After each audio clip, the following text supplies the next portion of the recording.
this actual album is my monster. Like, this is my monster. I'm the doctor here, and like I've created this monster, which is Labthrashr.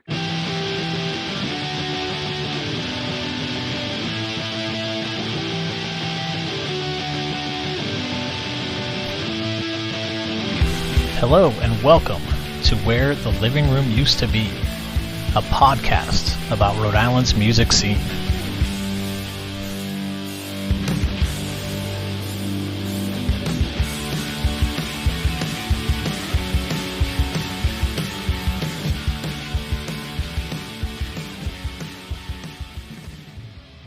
Hey everyone, it's James.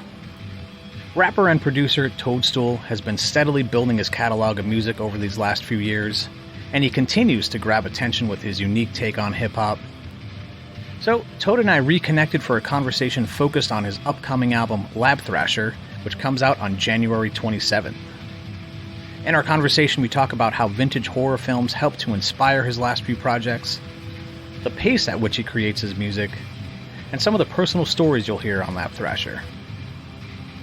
I'm also really excited because Where the Living Room Used to Be will be releasing Labthrashr on limited edition cassette and lathe cut 5-inch vinyl that includes an exclusive B-side track you won't be able to hear on streaming. So please visit livingroomutb.com and click on the music and merch page to learn more about these releases, and also please pick up a copy. Thanks so much for listening. Enjoy the episode and enjoy the album.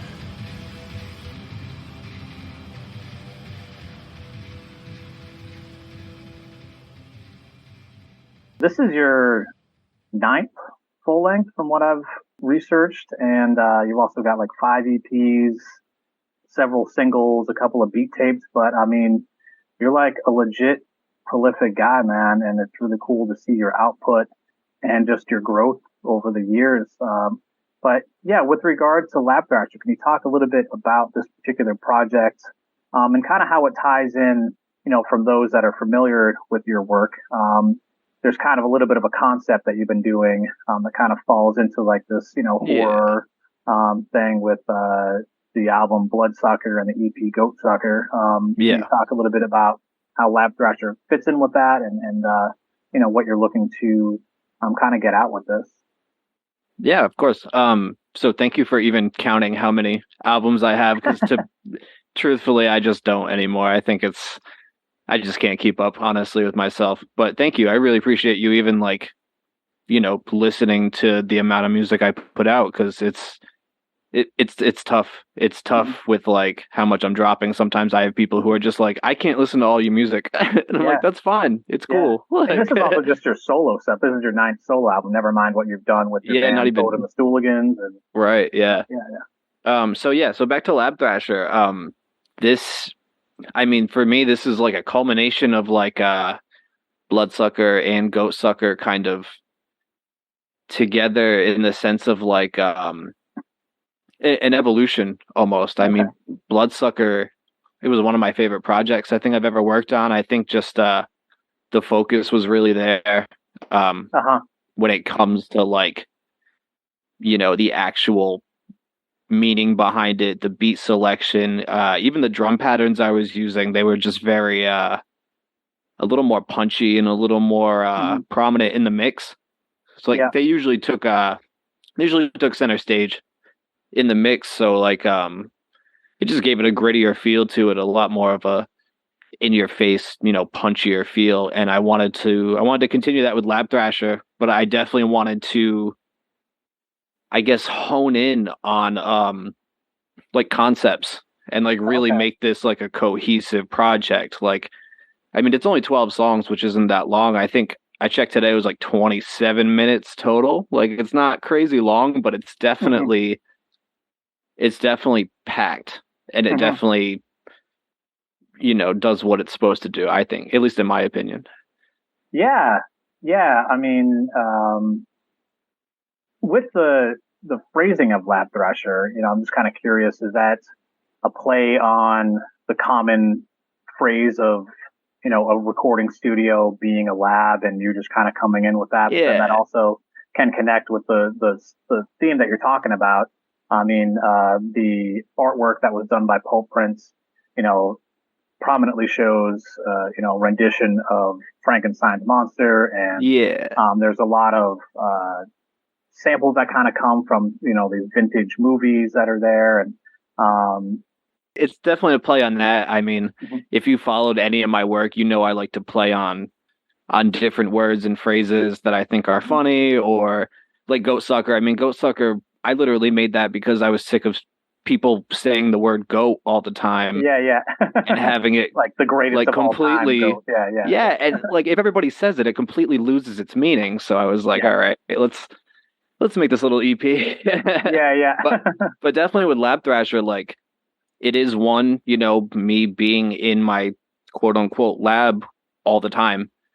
And like it got to a point where I kind of felt like a mad scientist doing this, because I'm over here and I'm putting different samples on different other samples with other drum breaks, and like I'm doing all this like crazy shit, and I'm trying to experiment a little bit more to kind of make my sound a little bit more interesting. And it not only is it a play on that, but like this actual album is my monster. Like this is my monster. I'm the doctor here, and like I've created this monster, which is Labthrashr. And it's, I mean, you've listened to it. It's a lot of like, there's hard cuts on it. Yeah. And those hard cuts are supposed to be there because it's like stitching up this one body to make this crazy monster. That's cool. And it's not going to be perfect. There's going to be some hard cuts there. There's going to be some weird stitching. There's going to be some stuff that isn't the same. You know what I mean? Yeah. So I tried to like lean into that as hard as I could. Yeah, I mean, that's actually one of the things that I picked up a lot with this, and one thing that I really do love with it. And I'd love to kind of hear you talk a little bit more about your production, some of the people that might have inspired you and have kind of gone into this. But yeah, overall, I'd say that there's a really cool, like 90s New York hip hop feel to this, like some of the songs, like, Chemical X has this sort of like Camp Low beat to it. Igor has this kind of De La, Tribe Called Quest feel. But even kind of like what you're talking about with the final track, Young Doctor, I just love that there's like this beat change like in the middle, and just how you kind of played with that. How there's this.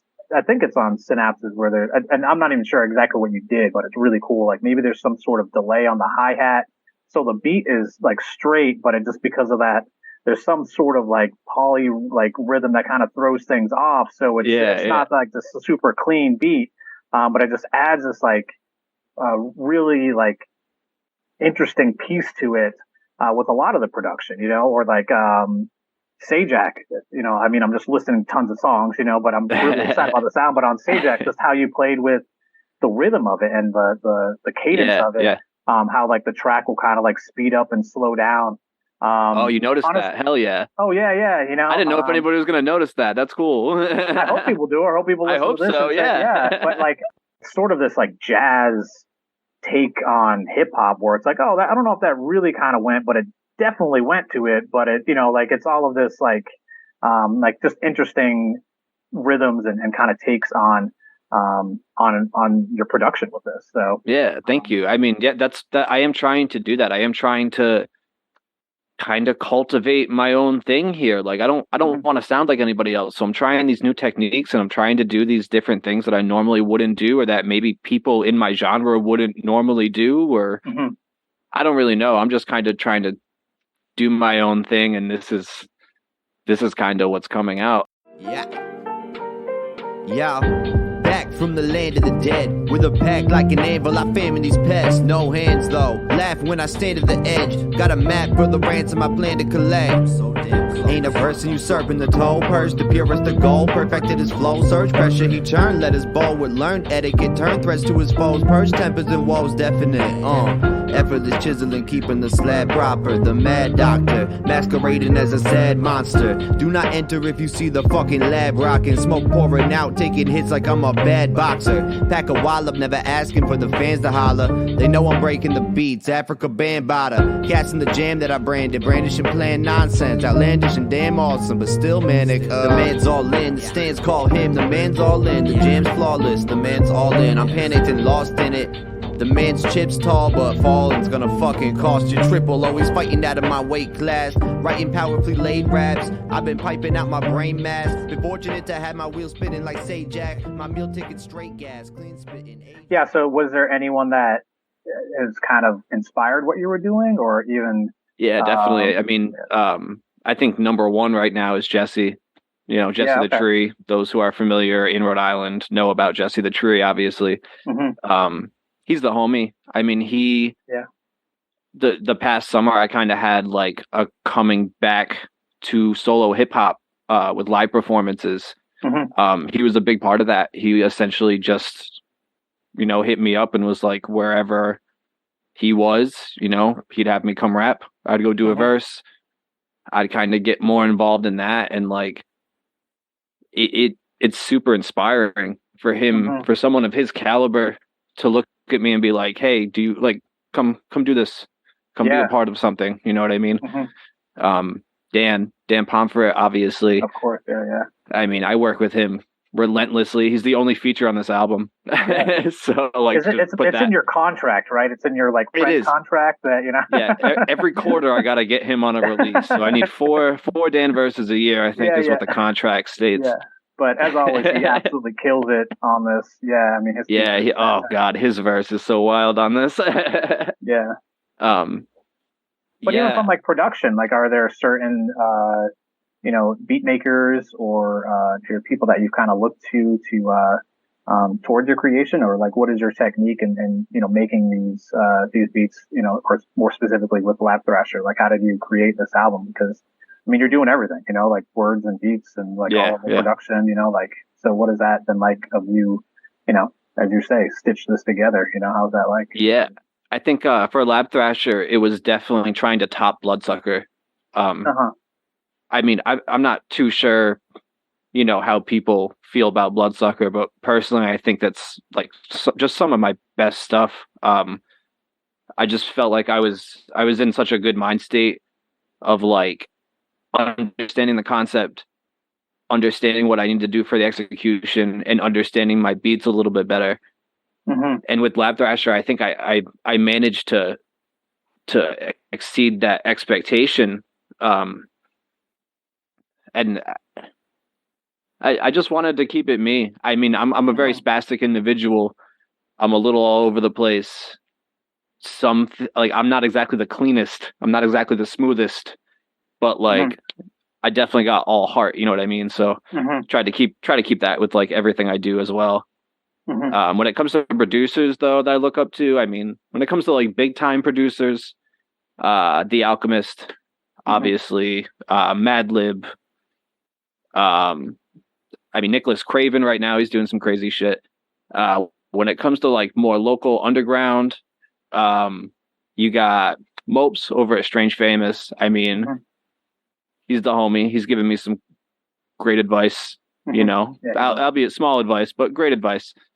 And yeah, you know, I try to keep my ear to the ground. I try to just listen to what's out there and just, you know, keep up on everybody, see who's coming up in the hip hop world, quote unquote. But it does, you know, seem like you're, you know, and have been creating your own sound with this stuff. And again, you know, I do listen to everything you put out, and you know, you're doing something that I don't often hear in hip hop, you know. So I think that it's cool to see that you're you know, confident in what you're doing, you know, like especially in that type of music. It's really easy to, I would say, as an outsider, it's been a long time since I've played hip hop, but you know, like it's easy to kind of like get into like the same kind of stuff, you know, or to not talk about, you know, your love of horror films, or to talk about your love of wrestling, or to talk about these other things that are just like true to who you are, you know, or true, you know, and creating that stuff and bridging those gaps, you know, just so,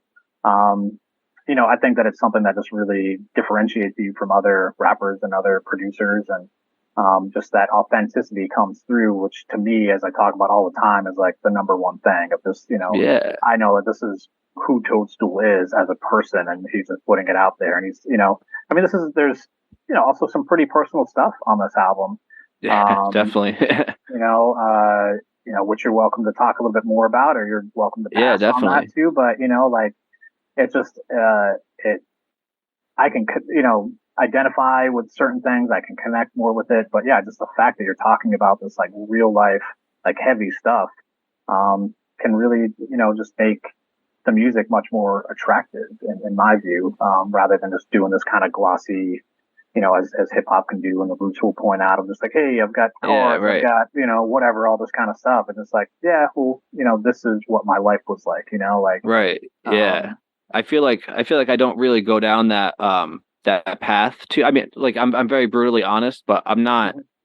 I mean, the song that we're talking about is called Creatore, and it's just a story about how my father essentially came back into my life after not being around for a while. He had forged documents and pretended he had cancer and was telling me and my grandmother that he was passing away, and turns out that wasn't the case.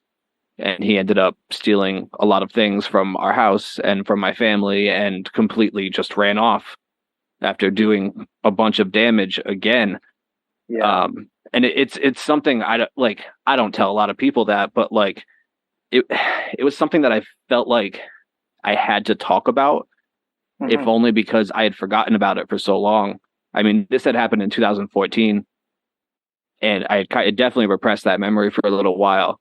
And then as I was kind of dredging things up, I was like, oh shit, this is like not a normal thing that happens to people. And I feel like people need to hear this. Yeah, that beats, I feel like that beat was perfect for what I had to say. I feel like, the second verse kind of ends abruptly, and that's on purpose, definitely. And I think when people hear that, it'll be powerful. I think, there's a lot of weight that comes with that song. So it'll be interesting to be that vulnerable, but it'll be, I think it'll be good in the long run. Yeah. No, again, I mean, I appreciate you doing that and just sharing that stuff. That like, just even in my own, personal life and experience, it's sometimes hard to kind of be vulnerable and put that stuff out. But like, the times that I do, I just never know who I'm going to kind of be able to connect with, or, hopefully help, or, inspire someone else to, look at these things. And, I mean that in the most like humble way possible, but just like, right. Yeah. By you doing that, like it's, hopefully there haven't been a tremendous amount of people that have had that happen, but I'm sure that there's some other ones that, might just be able to, identify with that, and, or have a loved one that has a problem, and, that, creates this damage, and how do you handle that? Yeah. God, so, but yeah, and that track is, the one that actually gets featured on the 5-inch. Yes. And then the B-side is an exclusive, like not on streaming services. Nope, physical only. That you will need to pick that up. So it's pretty cool to have this other like bonus track that's available in that physical format. It's a good one too. That song's kind of wild, actually. Yeah. Yeah, that song's crazy. So definitely, pick up the physical and support that. Support ToadStool, and I just I dig this record.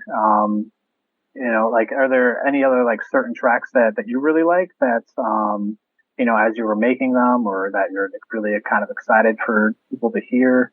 Yeah.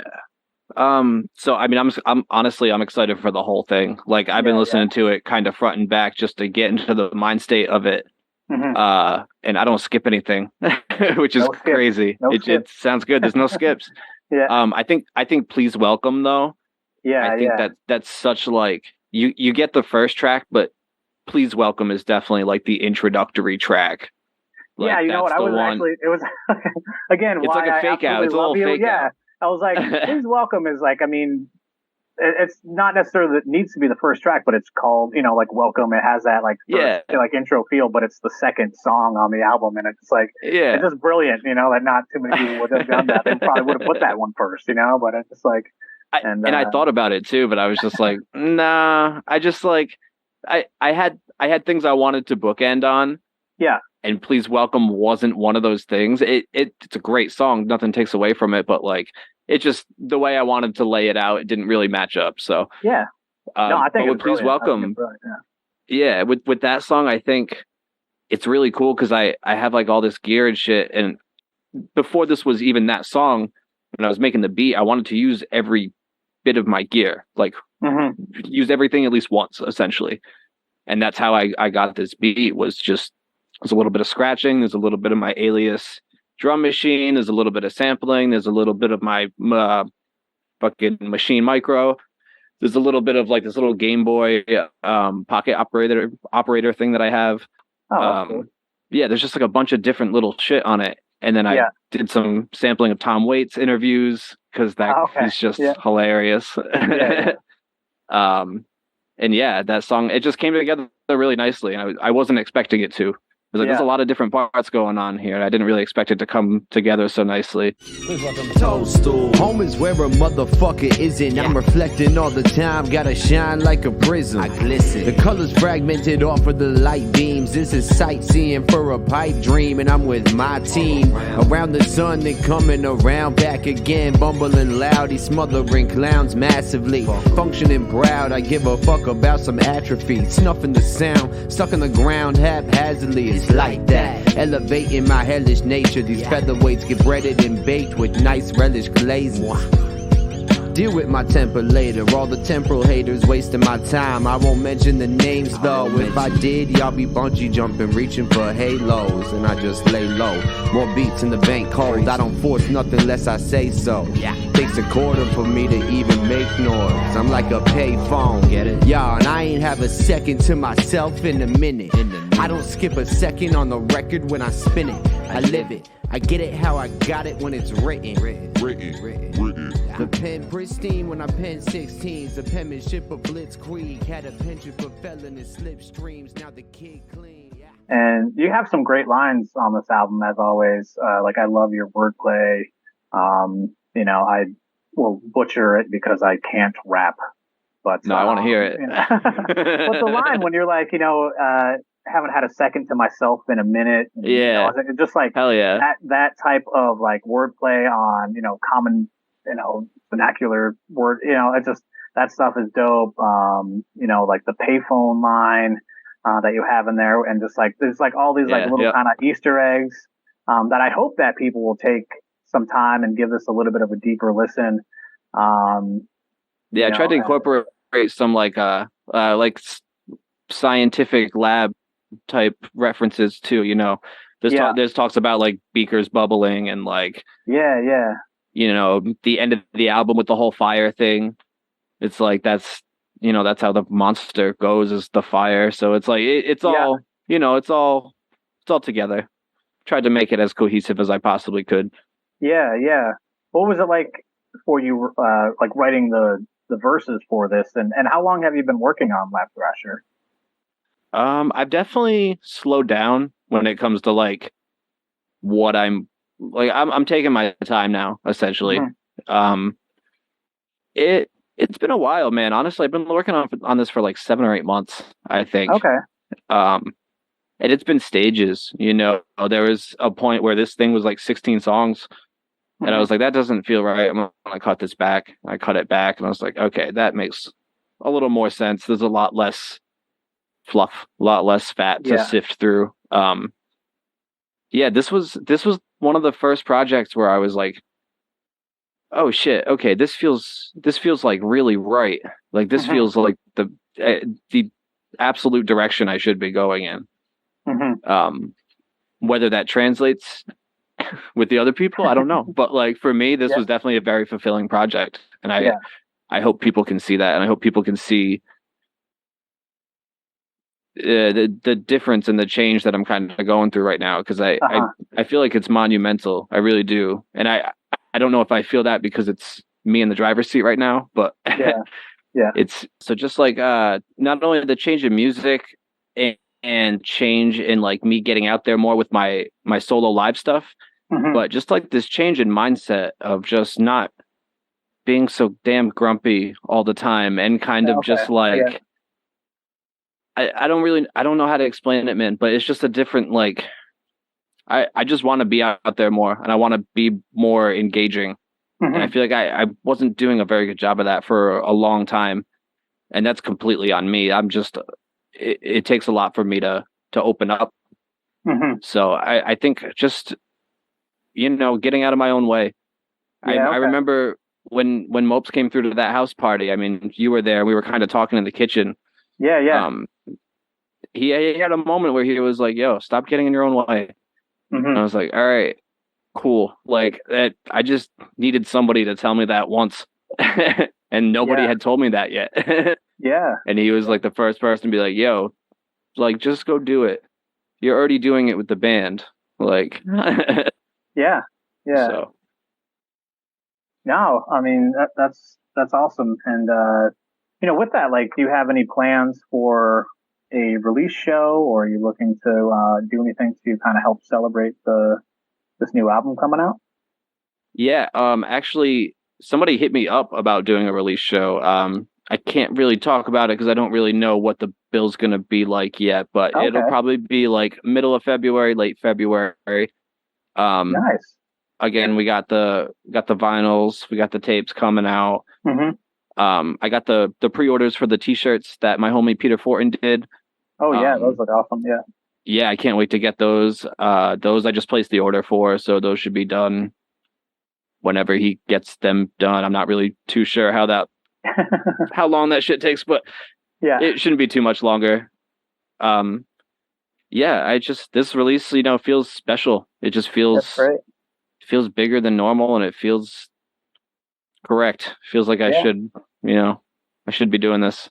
Yeah. And a lot of it is a big part to you. I mean, you did you've been helping me a lot, man. So I really appreciate that. Yeah, no, I'm glad. And I mean, you deserve this stuff, and I do, maybe it's just the old man in me or whatever, but I just feel that if you put a little bit more work into this kind of stuff and, do have a release show and, have some other, physical things that, at least in my mind, it just makes it like more real and, people might just pay a little bit more attention to it. And, there's a lot of music that comes out. And it's great to where we are in the world right now, just how easy you can make music. I mean, I remember, I think it's a line that, Dan has on the Ray Gun album that you made of just like, people have their studios in their back pocket now, where do this stuff. But just to kind of help, make this more real, make it more special, and when you create something special, I mean, this is a great album, and, I wouldn't be putting in this work and staying up late, working on tapes and vinyl if I didn't believe in it and if I didn't believe in you. And, I mean, I hope everyone takes some time and, checks out the album. It hits, Bandcamp and streaming on January 27th. And then, we'll have some tapes, right around then. The vinyl you can, pre-order then, but it will be, a few weeks after that, probably like mid-March, whatever, we'll have them in just because of how vinyl stuff works these days. But, both of those physical things are limited to, 25 copies. So, don't sleep on that stuff. When you see a pre-order, for me, or you see, stuff with ToadStool, get it. And again, if you do, you're directly supporting us, like real human beings that are trying to do stuff, so, do that. But yeah, check out the album on streaming and Bandcamp when it comes out later this month.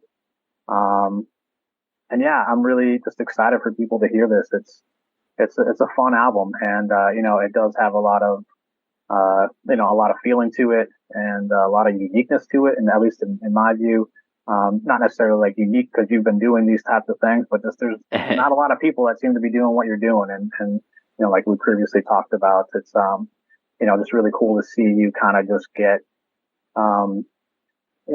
comfortable with who you are and just making the music that you want to make and, the stuff that's in your head, just being able to, produce it and put that stuff out, like it's, something that's just wonderful and should be grateful for. There's a lot of people out there that, think these things, but just don't have the skill that you have to actually make it come to life, So it's really cool that you're able to do that. And, hope everyone enjoy this album, hits up that, release show, and, it supports, independent hip hop, So. Yeah. Hell yeah. Thank you. Thank you so much for having me. I mean, thank you for all the legwork that you've been doing. You've essentially been the manager of this entire campaign, whether you know it or not. So. Oh, yeah. I appreciate everybody who's helped me on this. Peter Fortin for his design. Yeah. Justin Arena for printing the t-shirts. Pulp Prints for doing the cover. Mm-hmm. Dan for his verse on Rejector. I couldn't think of the name of it for a second. Don't think I'm missing anybody. Audio Geography. Audio Geography is doing the vinyl and the tape. So shout out to Tyler at Audio Geography here in Rhode Island. Tyler, that's his name. I couldn't think of his name.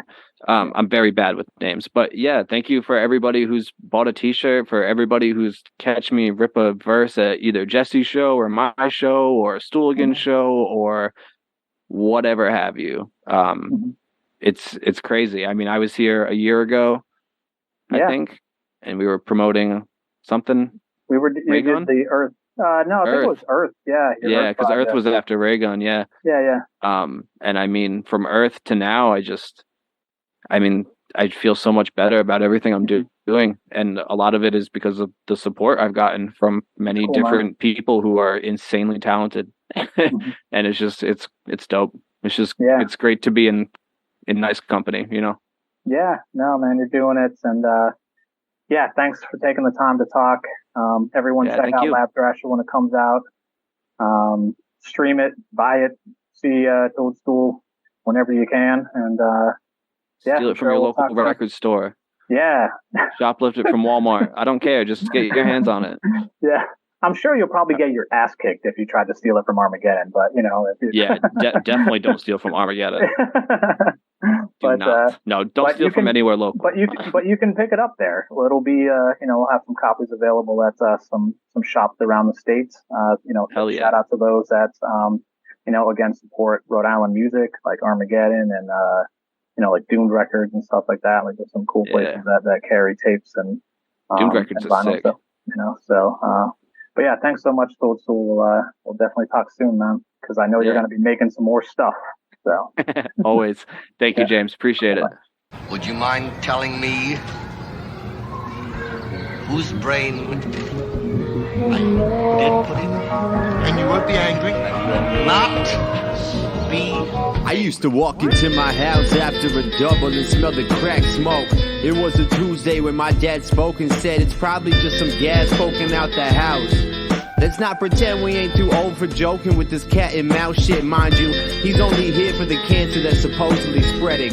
Nowhere to go, he hits Nancy for hope and some betting. Tears in his eyes, he says he's sorry for years forgetting birthdays and missing out moments in the worst way. I stayed weary, and he stayed inside the dining room. I had to walk by every single time to get to my own tomb.